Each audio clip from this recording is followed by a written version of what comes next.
Good afternoon. I appreciate everybody turning out, and welcome to the BOMA Energy and Environment Committee's next up webinar here on meeting the requirements of the New Jersey Energy Master Plan.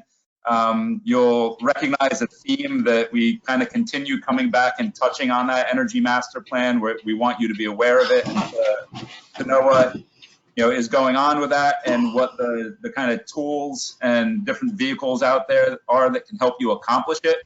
So in light of that, today we'll be presenting some ways to meet these requirements using financial incentives provided by the New Jersey Clean Energy Program. I would like to take a moment here to thank our BOMA annual sponsors, whose generous support of BOMA provide for the funding for these educational webinars. Silver sponsors are Building Security Services and City Fire Equipment, great firms.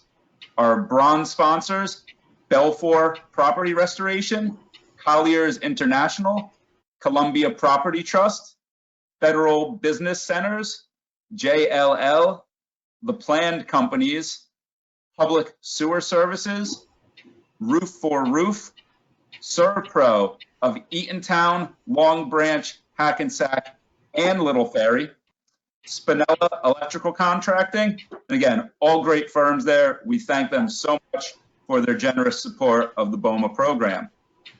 I would like to now introduce our two presenters for the day. That is Nauman Khurshid and John Sousa. They are account outreach advisors with the New Jersey Clean Energy Program, and they will be running us through our presentation here today. So without further ado, Nauman, I turn it over to you. Thank you for joining us, and appreciate the opportunity to learn a little bit about your program today. Thanks a lot. Thank you, Grant. Good afternoon, everyone, and I would like to welcome you to our webinar today, where we present financial incentives for BOMA members on behalf of the New Jersey Clean Energy Program. So my name is Nauman Khurshid, and I'm an outreach account manager on the commercial industrial side of the program. Work with sectors such as your commercial real estate, multifamily, and wastewater, among other sectors in New Jersey. So we facilitate all energy projects that you people have in mind and provide incentives for you to do those. So I would like to thank BOMA for putting this together, and I'm sure that you're familiar with all the good work that this group is doing. And next, I want to introduce my co-presenter for today, John Sousa, who is also an outreach account manager with me. So without further delay, John, take it away. Thanks, Nauman, and good afternoon, everyone. Again, my name is John Sousa, and as Nauman mentioned, I'm a member of New Jersey's Clean Energy Program's outreach team, and I primarily work with the healthcare, data center, multifamily, and commercial real estate sectors. So we'll be covering quite a bit of information during the next 20 to 30 minutes, and we don't expect you all to become experts in the Clean Energy Program after this presentation, but hopefully you walk away with some valuable information on how you as building owners or property managers can utilize our energy efficiency incentives to both add value and save in annual energy costs. So let's start with a bit of background. So New Jersey's Clean Energy Program is administered by the New Jersey Board of Public Utilities. And the Board of Public Utilities is the agency that oversees all regulated utilities while also addressing consumer protection and energy reform. Funding for New Jersey's Clean Energy Program is provided through the societal benefits charge that ratepayers will find on their investor-owned utility bill. And if you happen to use a private utility, you still may be eligible for energy efficiency incentives, so please contact us for more information. Along with helping residents and businesses save money, these incentive programs have a positive impact on the environment, lowering emissions and helping the state meet its goal of 100% clean energy by 2050 as published in New Jersey's Energy Master Plan. Next slide, please. Our energy conservation and efficiency programs help building owners limit the amount of energy consumed, resulting in additional cost savings, and help to build a more sustainable energy future for New Jersey. And for added energy resiliency, we also offer specific programs related to distributed energy, such as combined heat and power and fuel cell technology. And all of our energy saving and efficiency programs act as the first step, allowing for the better integration of renewable energy technologies like wind and solar. So the Clean Energy Act of 2018 set the stage for the creation of specific energy goals as outlined in New Jersey's Energy Master Plan, and this provides guidance for the clean energy program. The Energy Master Plan serves as a roadmap to achieve New Jersey's ambitious energy goals, and this document is closely monitored by all industries in New Jersey, helping identify how they can support New Jersey's energy targets. The most recent iteration of the EMP was released in 2019 and is a result of significant stakeholder engagement. 7 main strategies are addressed within this comprehensive plan, serving as a roadmap to achieve New Jersey's clean energy goals. And these goals include 100% clean energy by 2050, a large reduction in carbon emissions, and to ultimately promote a stronger and fairer New Jersey. And this last element addresses the need for economic, social, and environmental equity through energy conservation and resiliency. Ultimately, our outreach efforts align with these strategies to help organizations become more efficient in their energy use. Along with education, our job is to provide that concierge service to help guide contractors and end users alike to the programs that best fit their needs. It's important to realize that the money contained within these programs is in the form of incentives and are available to all ratepayers. Now let's talk a bit about the highlights of our program and describe our results in a much more visible way. In fiscal year 20, we processed over 140,000 applications, resulting in around $145 million in paid incentives. And these energy savings were delivered and realized through efficiencies in electricity, gas, and oil consumption, as well as other forms of energy generation. So having a background in environmental science and sustainability myself, this is one of my favorite slides because it shows the tangible benefits of our initiatives.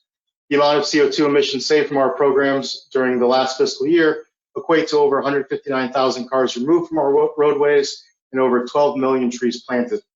So the big takeaway here is that the amount of greenhouse gases eliminated has an obvious impact in furthering a more sustainable energy future for New Jersey. So now I'll hand it over to Nilman to talk about our full portfolio of programs.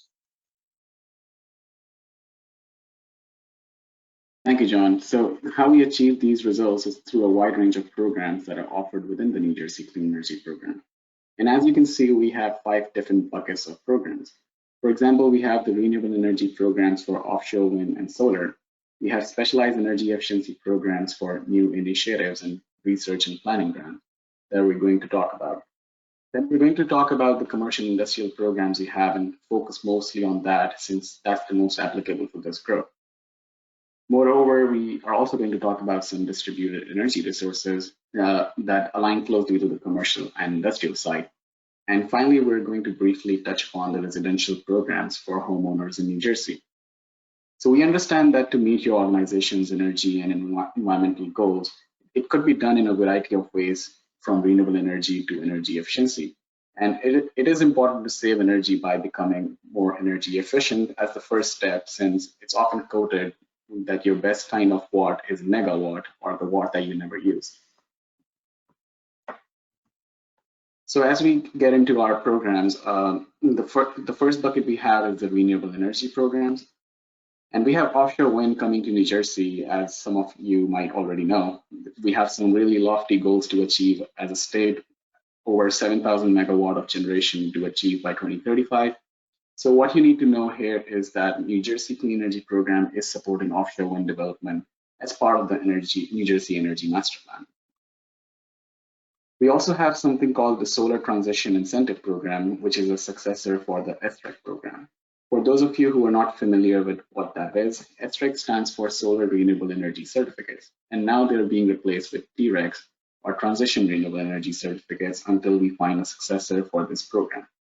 Put in simple words, these are incentives to generate energy from solar. New Jersey Clean Energy Program is incentivizing solar using TRECs, but our partner solar vendors that you can find from our website are the ones who you can reach out to for more information on solar projects, and they can help you secure incentives for these projects. So we deal with the incentives or TRECs and not the project side of things. So we also have community solar projects, and this is a program that is designed to help people who want solar energy but cannot have it maybe because their building is not suitable for solar. The program gives New Jersey residents and businesses an opportunity to take part in solar energy projects, even if they cannot own a solar system for any reason. So the way that it works is that there are subscribers to the program, and the solar facility is shared by those community subscribers. Subscribers receive credit and incentives on their electricity bills for their share of energy produced from that solar project. Now we're going to talk about the Commercial Industrial Program, or CNI programs for short. Before we get into the program specifics, I would like to preface it by saying that the wealth of information we're going to provide you today may seem a little overwhelming, but we want to assure everyone that we're here to guide you through these programs and help you find the best fit for your projects. So you can reach out to us anytime and ask as many questions as you want. All right, so as you can see, the commercial industrial portfolio is further split into 4 sections, and we're going to talk about them one by one. Before we dive into details of each program, I would like to quickly point to the green box on the lower part of the slide, and that is a reminder of our new enhanced incentives available for most of these CNI programs. And that circles back to the whole equity talking point that we're trying to promote stronger and fairer New Jersey. So we're offering enhanced incentives to different people on different criteria. For example, depending on where the facility is located, its ownership, or its utilization, the project may be eligible for enhanced incentive. That simply means more money. So in order to assess enhanced incentive eligibility, it is first important to determine if the building is located in an urban enterprise zone or an opportunity zone. So on our website, there's a link with a mapping tool where you can enter your building's address and quickly identify if it's located in one of these zones. Additionally, if the building is owned and operated by a local government, a municipality, for example, that building would also be eligible for enhanced incentive among other criteria such as qualifying for affordable housing. So as we move forward talking about our CNI programs, we will identify the value of these enhanced incentives. And in some instances, they could be up to 80% of the project cost that is covered, as well as double rebates for our prescriptive measures. So now I'll toss it over to John to go into depth about some of our CNI programs.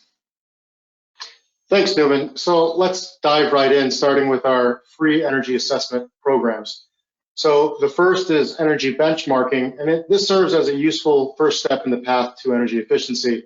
Again, this is a free service which utilizes an online tool to evaluate the total energy performance of your building in comparison to similar facilities within the same sector or industry around the country. The resulting score and detailed report will provide valuable information as to how the building can save on operating costs by implementing energy-saving technologies. And the financial incentives associated with our specific programs will also be outlined within this report. This report is extremely comprehensive, outlining energy usage by system type and associated energy costs compared to similar buildings around the country. So within the measurements and audits bucket, our next measurement program is the Local Government Energy Audit Program, which, just as it sounds, is available to local governments, but also colleges, universities, and nonprofits. This is a comprehensive ASHRAE Level 2 energy audit that involves a facility inspection, assessment of all energy-related equipment, and an analysis of total energy consumption. That data is then evaluated and a report is created which identifies energy efficiency and conservation measures. If eligible, this energy audit, again, is free and will provide a wealth of information about applicable programs and technologies, in addition to identifying valuable cost savings. So these measurements and audit programs that I just went over are important in determining where to begin and what projects would be most beneficial in terms of energy efficiency and cost savings over time. The next step is to use that information to determine which energy efficiency program would be a best fit. Let's start with our comprehensive programs, which allow building owners to bundle multiple technologies and receive incentives based on the project as a whole. It's important to note that when bundling multiple technologies like HVAC, lighting, or water conservation measures within these comprehensive programs, your energy savings and total incentives are normally higher when compared to our single measure rebate program. So starting with the program catered to the highest energy consumers, our Large Energy User Program, or LEUP, is available for large CNI buildings with an average peak energy demand equal to or over 400 kilowatt hours. To qualify for this program, the building must have paid at least $5 million in utility bills for the previous year. And this program has been used by large hospitals and college campuses and is most appropriate for large organizations with multiple buildings or campuses. This project also often includes energy resiliency measures like combined heat and power and fuel cell technologies. So let's look at a couple success stories from our large energy user program. So with multiple campuses throughout the state, Rutgers University has ambitious energy conservation goals, and Rutgers undertook a project which included upgrades in lighting, occupancy sensors, and HVAC systems. And the resulting energy savings, in addition to the incentives that we provided, allowed for a project payback period of just over a year.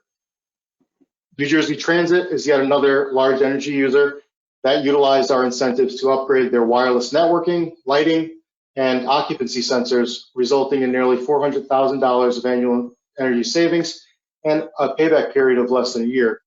This is a great example of how beneficial this program is for large organizations with these lofty goals. So let's move on to our next comprehensive program, Pay for Performance. So the target audience for this program is also larger facilities like hospitals or large schools with annual peak energy demands over 200 kilowatts. This is currently our only comprehensive program for new construction and is available for projects that exceed 50,000 square feet of planned conditioned space. Pay for Performance is our most holistic, data-driven, comprehensive program. And with Pay for Performance, the building owner will work directly with one of our vetted contractors to develop an energy reduction plan that factors in the building's baseline energy performance and the organization's energy efficiency goals. This is a true whole building approach to energy efficiency, incorporating building envelope measures such as insulation and window treatments in combination with equipment upgrades in order to achieve specific energy saving targets. And what's great about this program is that a pre-approved contractor will help walk the applicant through the entire process, helping fill out the application, developing an energy efficiency plan, and installing the equipment. Our vetted and approved list of contractors is also available on our website. So in order to be eligible for P4P, 2 or more energy efficiency measures must be planned that result in more than 15% energy savings from baseline in order to achieve those maximum incentives. This flow chart here gives a bit more detail into the process.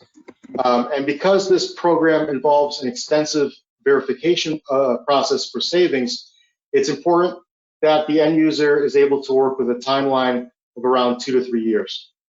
The total incentive is split up into 3 payments, which correspond to the project milestones, starting with the approval of the energy reduction plan, the next upon verification of installed measures, and the last payment occurring after these savings are verified. Buildings located within opportunity or urban enterprise zones are also eligible for enhanced incentives, increasing incentive payments number 2 and 3 to up to 40% of the total project cost. Now let's highlight 3 success stories from the Pay for Performance program.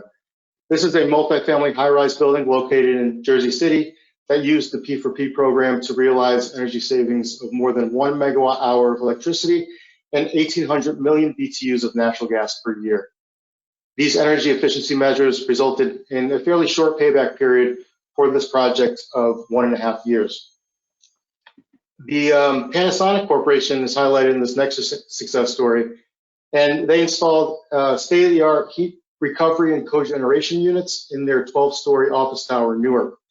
Cogeneration and heat recovery can significantly improve whole building efficiency, and the incentive value for this project in particular was nearly 50% of the total project cost. So this last success story highlights another prominent enterprise here in New Jersey. Bayer successfully completed the construction of a massive office complex in Whippany back in 2013 and utilized Pay for Performance to install LED lighting fixtures, HVAC units, variable frequency drive pumps, and also took advantage of low emissivity glass to improve the building's overall envelope. The incentives for this project exceeded $1 million and resulted in a payback period for this new construction project of 6 years. So on to our next and probably most popular program, Direct Install. Direct Install is a turnkey program that works well for your average small or mid-sized business. Like Pay for Performance, the end user will participate with a participating contractor, and these regional direct install contractors can also be found on our website. Applicants may also be able to use their own contractor outside of our pre-selected list. So please reach out to us and we'll direct you to the program manager who will provide the necessary requirements for that. Our registered contractors will start with a no-cost walkthrough of the facility and create an energy efficiency plan reflecting the specific needs of the client. This same contractor will handle all the installation. So as you can see, this program is relatively hands-off. One of the most attractive aspects of this program is the savings. Up to 70% of project costs are covered with this program, and these incentives can increase to up to 80% if the project qualifies for our enhanced incentives. What's great about Direct Install is that the customer simply pays the contractor the remaining costs of the project after the incentives. So all labor and material costs have been pre-negotiated with the contractors and suppliers. So let's take a look at a few success stories for Direct Install. Using Direct Install, East Point Sports was able to upgrade their HVAC equipment to a high efficiency system with added integrated controls. These incentives and subsequent energy savings resulted in a short payback period for this project. Commercial warehouses obviously employ a ton of lighting. This is an example of a warehouse space that incorporated lighting and HVAC in their Direct Install project to save over $33,000 in annual energy costs. So our last comprehensive program within our portfolio is the Customer Tailored Energy Efficiency Program, or CTIP for short. The incentive values for the CTIP program are identical for those within the Smart Start program that Newman will discuss in a few slides. So I'll toss it over to Newman now. Thank you, John, for summarizing all our comprehensive programs and highlighting all these great success stories. So just to give my opinion, anything less than 5-year payback period is essentially a no-brainer. And since useful life of most equipment is well over 10 years, so we're seeing all these great projects with less than 5 years payback period. So that's the time you're recouping your investment and then you're saving for the rest of the useful life. So that's really great. And next, I'm going to talk about the single major rebate, which is also known as the Smart Start program. So Smart Start is for all commercial industrial buildings. There is no size to qualify. This is your like-for-like replacement program, whether it's new construction or existing building. It really covers the full range. Whatever that does not get included in the comprehensive program that John talked about can be included through the Smart Start program. So how it works is fairly simple. There is a rebate attached to the energy efficient equipment to incentivize installing that. And there are 2 tracks for this program, which are prescriptive measures and custom measures that I'm going to expand on shortly. There is a $500,000 incentive cap for each electric and gas account in any fiscal year, which is a really generous cap, and we don't see a lot of people running into it. So all the good projects you have in mind can go through. It is important to note that enhanced incentives are also available for replacing existing building equipment, and those can be up to double the amount of incentive that you would normally get.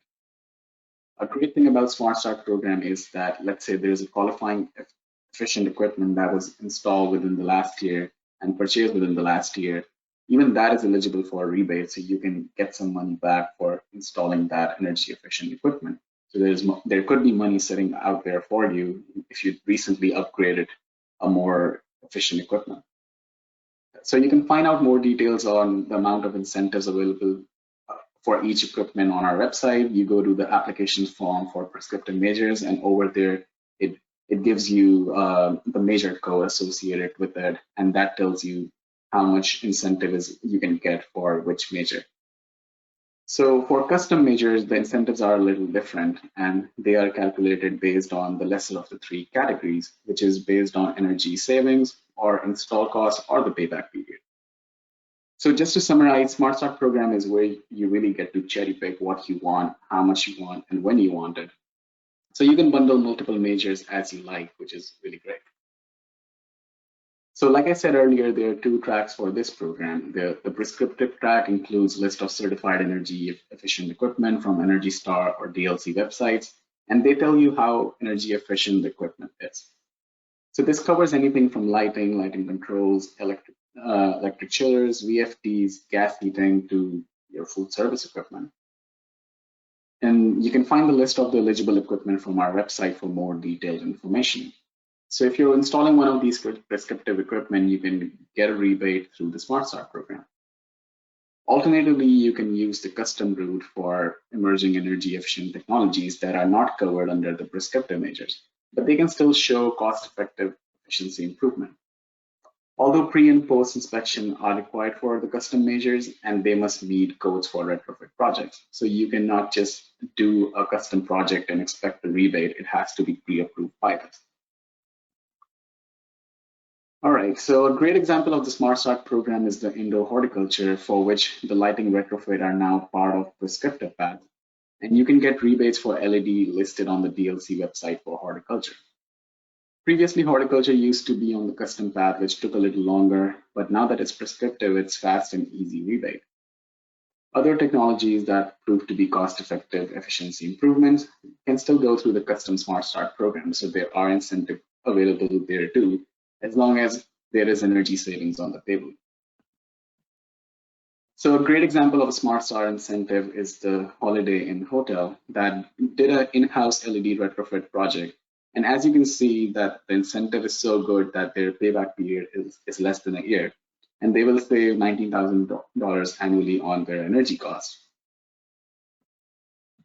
Similarly, Ocean County College is another success story, got a really decent incentive that resulted in a payback period of only 3 months. And you cannot beat a project like that.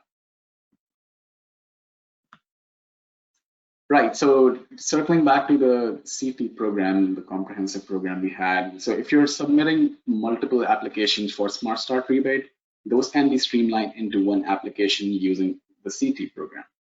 As often is the case, these projects can be somewhat complex. So what's great about the program is that our program experts will help you and guide you through the process and also provide their technical insight. And there is an additional technical incentive available for custom projects as well. Other than that, the incentive values for CT program are identical for those within the Smart Start program. All right, so now we're getting to our last bucket, which is the distributed energy resource bucket.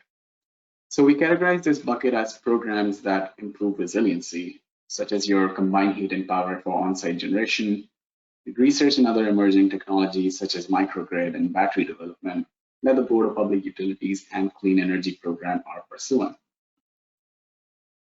So combined heat and power is for customers who want on-site generation and are not already utilizing their waste heat. There is no qualification for size, and this technology enables you to be resilient when the power from grid is not available for any reason. You can still be running. We see a lot of hospitals use this technology, so there are incentives available to use this technology. So this chart goes into the incentives and savings available. I'm not going to get into much detail here, but I would like to point out that there are incentives available for CHP projects of all sizes. Okay, so a case study of combined heat and power is Jersey Shores University Medical Center, where the total project cost was around $3.8 million, and we paid $1 million in incentive, bringing the payback period down to 1 year. And that's another great example of quick payback period through our program, helping to cover the cost of the project. Okay, so finally, I want to briefly touch upon the residential programs we have, which is applicable to homeowners in New Jersey. So as you can see, the residential programs like the C&I programs come under different buckets. There are programs that take the whole house approach, which is through the Home Performance with Energy Star program, which is a really good program for homeowners. We also have the Warm and Cool Advantage program, which is similar to Smart Start, and it's a standalone rebate for heating and cooling equipment. Also, we have the energy efficiency appliance rebate for refrigerators, washers, dryers, among other appliances. And we also have something for new construction for zero energy ready homes. So last but not the least, we have the Comfort Partner Program, which is a free program for hot water upgrades, replacement, and other things for income qualified families. So if you have any particular questions concerning any residential program, please reach out to us and we'll connect you with our residential outreach team. So lastly, I want to point you to a useful resource contained within our website. The Clean Energy Learning Center has both full-length energy efficiency courses related to our programs, as well as recording of past presentations that you can refer to. And that's all we have here for today. You can check our website for more information. Also follow our newsletters, subscribe to our listservs to stay up to date with all the information. Again, my name is Nolan, and John and I would like to thank everyone for participating in the webinar today. And we hope that we were able to provide you with some valuable information. So now we can take any questions. If there are any, you can type them in the chat box. Also, feel free to reach out to us anytime using the contact information provided, and we will be happy to assist you and discuss any projects that you have in mind. Thank you. Norman, John, thank you very much. We very much appreciate the time and education you just provided on your programs. Fortunate that I have a whole bunch of questions that we have that are popped up. So we'll be putting you on the spot with some various different questions here. And I'm going to go ahead and start asking a couple of them right now, okay? Let's do this. The first two that we have are coming in from Mark at Boston Properties, and they're kind of specific to planned retrofits. And we're going to ask, here's a scenario, and can you plug us into the right program that you have? Okay. So the first one is an extensive exterior parking lot and roadway lighting retrofit that's replacing over 400 metal halide high pressure sodium fixtures with LED. They plan on saving over 300,000 kilowatt hours and over 40 grand in electricity costs as a result. Which program would you recommend to maximize their rebates, given the nature of that lighting retrofit? I can take that one, John. So circling back to the whole idea that we have these comprehensive programs that bundle multiple majors, not just LED retrofits. Like if you're thinking about something else, any other equipment that needs to be upgraded, your HVAC, your pumps, VFDs, anything like that. So then you do a comprehensive program instead of getting rebates. And John mentioned it in the very start, that a comprehensive program would offer a higher incentive level always. So because that comprehensive program is also incentivizing the labor or installation costs, whereas your Smart Start rebate, the equipment rebate that you're getting, would only be incentivizing that equipment cost. So that way, if there are other majors that you can think about and do a comprehensive program such as direct install or pay for performance, then that should be the first priority. Yeah, and just to add to that, if that's your, the sole goal is LED lighting, and you realize that all your other equipment is efficient, then obviously Smart Start would be an option.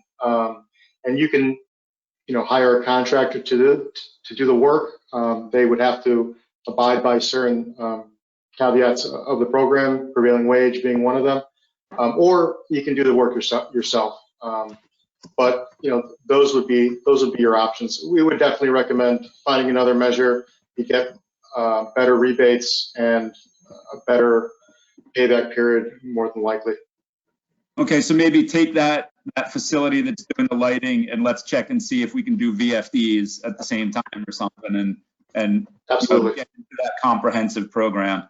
Great. Yeah, and remember the comprehensive programs go by your energy utilization for the previous year. So either P for P, over 200 kWs, or direct install. Okay, thank you. So the next question I might know the answer to based on what you guys just said, but in 2022, they're also planning on replacing some chiller units, some cooling towers, and air handling units. And so I guess the same thing would probably hold, that you're looking to plug into one of the comprehensive programs if you're doing those major. Depending on the eligibility that John mentioned, that if it's under 200 kilowatt, it's a no-brainer to do the direct install project. It could go, your incentive could go up to 80% if it's enhanced incentives. And if you're not if you're not under 200, then you're obviously over 200. So then you're applicable for the pay for performance. The only thing that you need to look when you're doing pay for performance is that it needs to meet at least 15% energy savings when you're initially modeling that energy reduction plan. So that's what you need to look out for pay for performance. It's usually a longer process. It's a 2 to 3 years program that you need to work with. Like John mentioned in the details, you do the reduction plan, installation, and verification, and that's so the incentives are paid in 3 installments. So not to get into the weeds of the comprehensive programs, but and we'll provide slides to your members as well. Pay for performance, to be eligible, you have to exceed 200 kW in peak energy demand, whereas direct install, it's average annual peak demand. So there can be some instances where you are eligible for both based on the math. And that's where you have to think to yourself, do I want to go through a more holistic project with pay for performance, which includes envelope solutions? Often, for the lifetime of the equipment in the building, it's a better option, or just do a quick, the turnkey direct install program. But reach out to us if that ever happens to be the case. Okay, and can you just help me a little bit understand that process on the comprehensive programs too, in terms of developing the energy reduction plan? Are we typically working with a consultant to do that, or an engineering firm? And then is there an energy model that's going to be involved? Is there like eQuest modeling or something like that? How does that mechanism work? I guess I'll take this. Newman, if you want to turn to that slide real quick, if you can. So to initiate the process, you're going to go to our list of vetted contractors for the P4P program. And as you can see, the energy reduction plan is paid for via the first incentive. And that's, you'll work that out with the contractor of your choice. And that plan is a data-driven, maybe Newman can speak more on that, way of assessing your current energy utilization for the benchmarking, and then what would be the best to achieve that 15%. Right, just as you mentioned, John. So Grant, you hit it right out of the park that we have energy modeling on Energy Plus or eQuest and those softwares. And the reason why we always recommend using our pre-vetted contractors that do pay for performance or direct install is that they have already done, if not thousands, hundreds of these projects. So they know how to do these modelings and what we require as a program manager administering that. So that's why we refer to our program partners for pay for performance. There's a list of pre-vetted contractors for direct install as well originally. So you walk with them, they develop the energy reduction plan, they give you the estimates and the incentive level that they can get through the clean energy program. They're well versed with that. So that's how you can make use of the comprehensive program. But there's always a choice to use your own contractor as well. And even though they have never submitted a project with us, they could still come in and do a project. Excellent, thank you. Okay, so we have a couple of questions from Jeff Grant as well, and a couple of them were about community solar. So can New Jersey building owners participate in the community solar program or other behind the meter solar projects and offset renewable portfolio standard requirements? If so, from an admin standpoint, how would our renewable portfolio standard requirements be lessened? So that, I guess that first one is related to that process with community solar. Right, so I would just like to preface that by saying that we have a separate team that deals with renewable energy inquiries, and the contact information you can see on your screen. But again, all these solar programs go through, the incentives are something that clean energy program basically manages, but the project level details would go through our solar vendors. And again, they're participating contractors or pre-approved vendors that have done solar projects. So it's always a good thing that if you have something in mind to reach out to those vendors.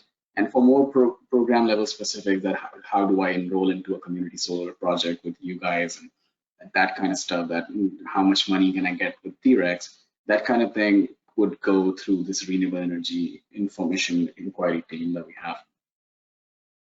Okay, thank you. All right, I do have a couple of other questions from Jeff Grant as well, and they deal with indoor horticulture. All right, so the first one is, does marijuana production qualify for this? And the second is with indoor horticulture cogen, does CO2 fertilizing qualify for cogen incentives? So to the first question, we at the Clean Energy Program use the term cannabis, that they are eligible for. Recently, we've been able to offer incentives for LED lighting for those projects or those facilities. As for your second question, I would have to reach out to the team that handles horticulture specifically to get specifics on that. Okay. I'm not sure. We haven't seen CO2 fertilizing equipment qualify for cogeneration incentives. That's something that we haven't seen. So again, project level stuff, that anything that comes to mind, feel free to reach out to us and we can check with the program managers on a case-to-case basis. There's always a case to make in energy efficiency. If there's energy savings on the table, there are incentives through one of our programs. So if you're saving energy, then you're most likely to get an incentive for that. Okay, excellent. All right, the next one is, go ahead. So Jeff had a question regarding the price of the T-REX, and that might be of interest to the larger group. So with all this uncertainty happening, there's transition. So SREC are now T-REX, it's transition renewable energy credits. But to give you some certainty that once you lock in, once you submit the application for T-REX, it's approved, a project is approved. So then that rate is locked for the next 15 years. You'll keep getting that incentive. And it's, last I checked, I think the April 2020 rate was $150 per megawatt hours generated from your solar. And for community solar, you multiply that by a factor of 0.85, and that's the incentive rate that T-REX offer for a community solar project. Excellent.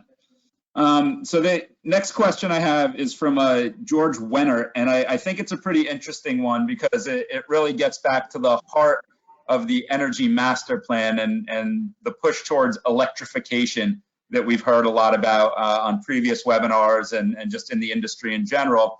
And his question is this: given that HVAC can represent up to 50% or more of a building's energy usage, and most buildings are presently relying on fossil fuels, can we expect a more aggressive approach towards incentivizing air source heat pumps in much the same way utilities in New York City are doing, which has very similar carbon reduction goals with their Local Law 97 program?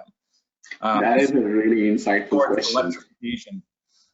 Awesome, really good question. So I would like to circle back to the whole notion of equity and a fairer New Jersey, that keeping everything in mind, our incentive and the rates that we offer for these incentives are considering all these, that if we want to promote electric air source heat pump. So correct me if I'm wrong, I think, John, it's definitely a higher incentive rate for electric heat pumps, and that is a more preferred form of upgrade that we would promote based on the fact that we have a higher incentive rate for it. Yeah, I think that very well might be the case, but we could always respond to that question with more specifics later on. Right, so once you check the rebates in the Smart Start program, like you go into heat pumps, the electric source heat pump, you'll notice that there's a trend that you have a higher incentive rate for your electric heat pumps. Excellent. Okay. The next question is specific to the Pay for Performance program. What baseline energy performance metric applies for new construction? Mm-hmm. So that's your ASHRAE 90.1, the 2016 code. That's the baseline, and then you're exceeding it by 15%. So that Pay for Performance requires 15% energy savings beyond that code. Beyond ASHRAE. Okay. Excellent. So next question is on the direct install program. Is this limited to new buildings or are major renovations and fit outs eligible? If you could reinforce that one for us, it's great. Right, I just wanted to clarify on the chat, we got this question, and for new construction, P4P is the only new construction comprehensive program we have, and you can get some Smart Start rebates for new construction as well. So when we say new construction, that includes your gut rehab as well. So direct install would not be able to accommodate new buildings, it's for existing buildings. So we're going P for P on the new construction stuff. Or Smart Start, depending if the measure is applicable. Okay, great. Next one is in the chat box there from Dominic. How small of a job is acceptable to qualify? We have a 62,000 square foot parking garage in need of an LED retrofit. It's only 60 fixtures. Which program are we plugging in there? That's really interesting, and we say that nothing is small enough to every like we say, every cent counts, so every kilowatt hour saved counts, and in that sense, the Smart Start rebate is by fixture, but it's providing incentive by the fixture. So your 60 fixtures, when you're replacing that, they could get incentives through the Smart Start rebate. Excellent. Next one is coming from yours truly. I'm always interested in controls, building automation type things and doing advanced controls. So which program would we be plugging into if we have identified a need for controls upgrades? Right. So like I mentioned, if you're doing a comprehensive program like John mentioned, P4P can really include anything from building envelopes to whatever is really helping you save energy. And beyond code, it results in an energy efficiency improvement. So that could be included within pay for performance. So building controls can most definitely go through P4P when you're doing a comprehensive programs, and even direct install could include some controls. Direct install is a little limited in that sense that it takes into account some prescriptive measures, and let's say food service equipment doesn't get included in the direct install. So we always have to check what controls can get included in the comprehensive program. But on the Smart Start side of things, we have if I can show you, so for lighting controls, we have the occupancy sensors and occupancy controls. So let me actually pull in the application page. All right. What do you see? Yeah, we see your web. Perfect. So I'm on the Smart Start page, which is your single major rebate. And you can see lighting controls is another section. So when you go within the application forms, you'll see the different types of sensors, right? And there's a major code associated with it and the incentive level associated. So for your occupancy sensor wall mounted, existing facilities only, you have $20 incentive per control. So that is one part, like the lighting controls has its own application on the prescriptive side. Similarly, if I go to unitary HVAC, that application also has controls, building controls incorporated within this. So all the HVAC type, and here it is. So you have the AC economizing control requirements, and then there's less than 5 tons is $85 per control, greater than 5 tons is $170 per control. And for now, the occupancy control thermostats is only limited to hotels and hospitality industry over 50 units, but there is incentive there too. So again, you can always check a particular type of control. This is prescriptive. It could possibly be included in the custom pathway very well if there's a case to be made that it's resulting in energy efficiency, and custom pathway requires that calculation. Prescriptive doesn't. Prescriptive is known to save you energy. Yeah, you have much more leeway with the pay for performance program.